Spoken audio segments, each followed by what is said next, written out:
I'm Natalie Foeller. I'm a nurse, I'm a mother, I'm a health advocate, but mostly what I like to do is teach people some simple things they can do to feel better and to have better health. Elizabeth asked me to talk about gut health, and there probably isn't anything more important for everyone to learn as they start their journey of wellness.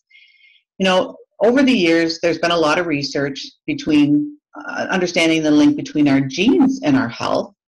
But it's more recent that scientists have been studying the link between our gut and our health.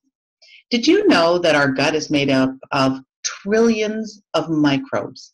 And those microbes consist of bacteria, viruses, and fungi.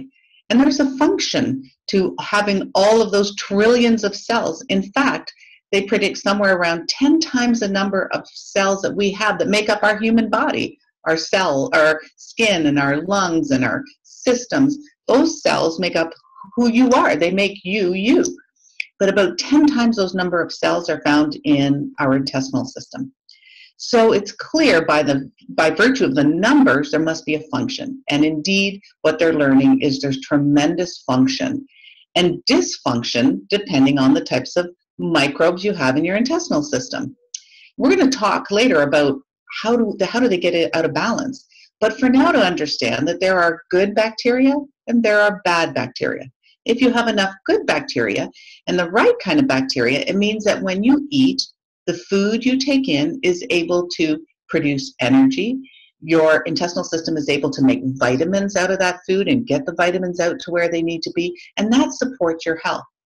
Well, what they're learning is if you don't have enough good bacteria, and in fact have too much of the bad bacteria, now you are exposed to disease because the bad bacteria produce inflammation.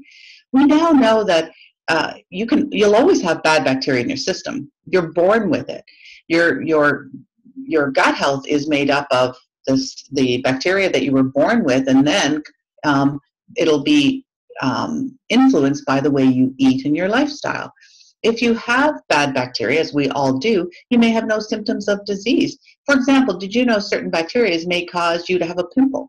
But that same bacteria, when out of balance and has an abundance of that bad bacteria, can cause toxic shock and death. The same bacteria, just has to do with how much you have.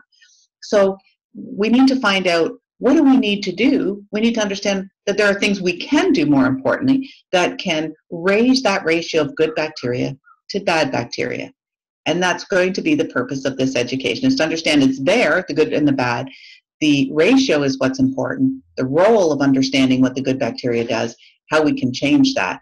And we're going to share that information with you today.